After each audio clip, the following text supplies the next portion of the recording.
Hi friends, എല്ലാവർക്കും ലുബീഷാസ് കിച്ചൻ്റെ പുതിയൊരു വീഡിയോയിലേക്ക് സ്വാഗതം.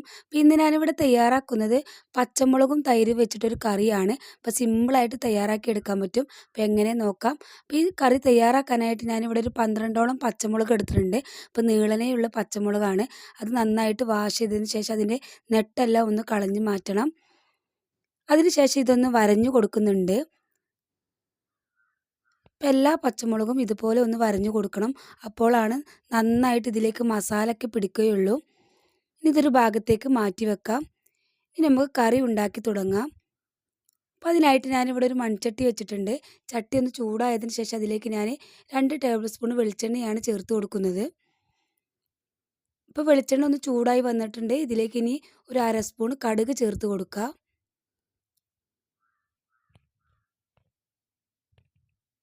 അപ്പോൾ കടുകൊന്ന് പൊട്ടി വരുന്നുണ്ട്. ഈ സമയത്ത് നമുക്കിതിലേക്ക് ഉലുവ ചേർത്ത് കൊടുക്കാം. ഒരു 1/4 സ്പൂൺ എടുത്തിട്ടുണ്ട്, അത് ചേർത്ത് കൊടുക്കാം. ഈ കടുക് ഉലുവയൊന്ന് പൊട്ടി വരണം. അപ്പോൾ വളരെ സിമ്പിളായിട്ട് തയ്യാറാക്കി എടുക്കാൻ പറ്റുന്നതൊക്കെ അറിയാണ്. അപ്പോൾ വെറും 3 മിനിറ്റോ 5 മിനിറ്റോ മതി ഇതിന് തയ്യാറാക്കാനായിട്ട്. ഇനി ഇതിലേക്ക് ഞാൻ വെളുത്തുള്ളിയാണ്, ഒരു 4 അല്ലി വെളുത്തുള്ളി കട്ട് ചെയ്തിട്ട് ചേർത്ത് കൊടുക്കുന്നുണ്ട്. അതിനുശേഷം ഒരു ചെറിയ പീസ് ഇഞ്ചിയും കൂടെ ചെറുതായിട്ട് കട്ട് ചെയ്തിട്ട് ചേർത്ത് കൊടുക്കുന്നുണ്ട്. ഇനി ഇതിൻ്റെ പച്ചമണം മാറുന്നത് വരെ ഒന്ന് വഴറ്റിയെടുക്കുന്നുണ്ട്. അപ്പോൾ ആ വെളുത്തുള്ളിയുടെയൊക്കെ കളറ് മാറി വരുന്നുണ്ട്.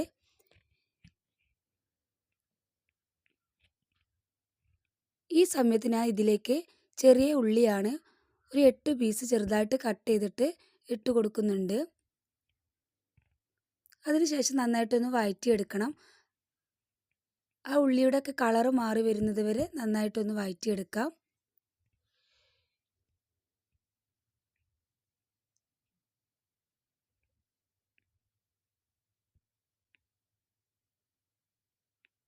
അപ്പോൾ അതാ ചെറിയ ഉള്ളിയുടെയൊക്കെ കളറ് മാറി വരുന്നുണ്ട്.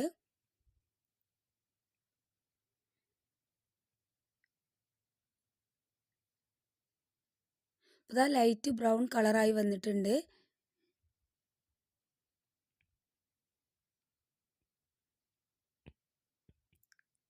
ഇനി ഇതിലേക്ക് ഞാൻ ചേർത്ത് കൊടുക്കുന്നത് പച്ചമുളകാണ്.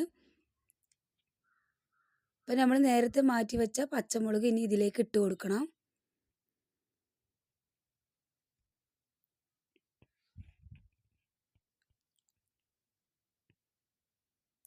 അപ്പോൾ ഇത് അധികം എരിവില്ലാത്ത മുളകാണ്. അപ്പോൾ ഇതാ 12 പച്ചമുളക് എടുത്തിട്ടുണ്ട്, അത് അതിലേക്ക് ഇട്ട് കൊടുത്തിട്ടുണ്ട്. ഇനി മുളക് ഒന്ന് വഴറ്റിയെടുക്കണം, ഒന്ന് ചൂടാക്കി എടുക്കണം.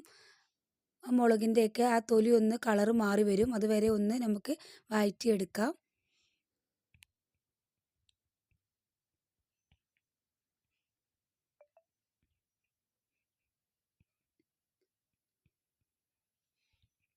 മുളക് ഇടുന്ന സമയത്ത് ശ്രദ്ധിക്കണം, മുളക് പൊട്ടി തെറിക്കാനുള്ള സാധ്യത ഉണ്ട്. അപ്പോൾ ലോ ടു മീഡിയം ഫ്ലെയിമിലേക്ക് മാറ്റിയതിന് ശേഷം നമുക്കിതൊന്ന് വഴറ്റിയെടുക്കാം.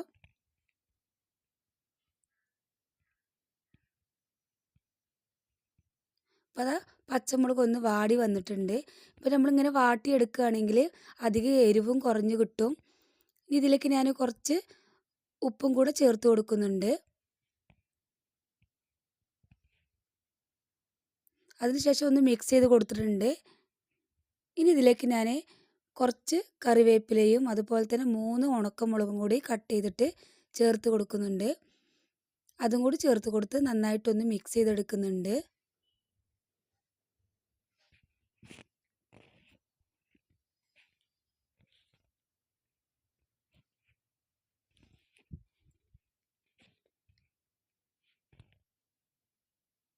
ഇനി ഇതിലേക്ക് ഞാൻ ഒരു 1/2 സ്പൂണ് കായപ്പൊടിയാണ് ചേർത്ത് കൊടുക്കുന്നത്. അതിനുശേഷം ഒരു 1/2 സ്പൂണ് മഞ്ഞൾപ്പൊടിയും കൂടെ ചേർത്ത് കൊടുക്കുന്നുണ്ട്. ഇനി ഇതിലേക്ക് ഞാനൊരു 1/4 സ്പൂണ് കാശ്മീരി ചില്ലി പൗഡറാണ് ചേർത്ത് കൊടുക്കുന്നത്.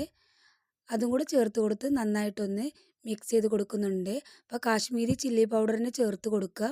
നമ്മുടെ കറിക്ക് നല്ലൊരു കളറും കിട്ടും, അധികം എരിവും ഉണ്ടാവില്ല. നമ്മൾ പച്ചമുളക് ആയത് കാരണം വേറെ മുളക് പൊടിയൊന്നും ചേർത്ത് കൊടുക്കണ്ട.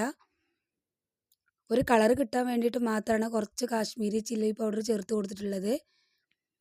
ഇത് നന്നായി മിക്സ് ചെയ്ത് കൊടുത്തിട്ടുണ്ട്. ഇനി ഫ്ലെയിം ഓഫ് ചെയ്തതിന് ശേഷം 2 മിനിറ്റ് ഒന്ന് വെയിറ്റ് ചെയ്തതിന് ശേഷം നമുക്കിതിലേക്ക് തൈരാണ് ചേർത്ത് കൊടുക്കുന്നത്. അപ്പോൾ കുറച്ച് കട്ടിയുള്ള തൈരാണ് എടുത്തിട്ടുള്ളത്. അധികം പുളിയൊന്നുമില്ല. അത് ചേർത്ത് കൊടുത്ത് നന്നായിട്ടൊന്ന് മിക്സ് ചെയ്ത് കൊടുക്കുന്നുണ്ട്. അപ്പോൾ ഉപ്പിൻ്റെ കുറവുണ്ടെങ്കിൽ നോക്കിയിട്ട് നമുക്ക് ഉപ്പ് ചേർത്ത് കൊടുക്കാവുന്നതാണ്. ഉപ്പിൻ്റെ അളവിലൊക്കെ മാറ്റം വരും. നല്ല പുളിയുള്ള തൈരാണെങ്കിൽ നമുക്ക് കുറച്ച് കൂടുതൽ ഉപ്പ് ഇട്ട് കൊടുക്കേണ്ടി വരും. അപ്പോൾ നോക്കിയിട്ട് നിങ്ങൾ ഇട്ട് കൊടുത്താൽ മതി. അപ്പോൾ നമ്മുടെ മുളക് തൈര് കറി ഇവിടെ റെഡി ആയിട്ടുണ്ട്. വളരെ സിമ്പിളായിട്ട് തയ്യാറാക്കി എടുക്കാൻ പറ്റുന്നൊരു ഐറ്റമാണ്. അപ്പോൾ എല്ലാവരും ഒന്ന് ട്രൈ ചെയ്ത് നോക്കുക. ഈ വീഡിയോ നിങ്ങൾക്ക് ഇഷ്ടപ്പെട്ടെന്ന് വിചാരിക്കുന്നു. ഇഷ്ടപ്പെട്ടിട്ടുണ്ടെങ്കിൽ ലൈക്ക് ചെയ്യുക. ഫാമിലിക്കും ഫ്രണ്ട്സുകൾക്കൊക്കെ ഒന്ന് ഷെയർ ചെയ്ത് കൊടുക്കുക. സബ്സ്ക്രൈബ് ചെയ്യാത്തവരുണ്ടെങ്കിൽ പ്ലീസ് ഒന്ന് സബ്സ്ക്രൈബ് ചെയ്യുക. അപ്പോൾ ഇൻഷാ അല്ലാഹ് അടുത്തൊരു പുതിയ വീഡിയോയുമായിട്ട് വീണ്ടും കാണാം. Okay, by.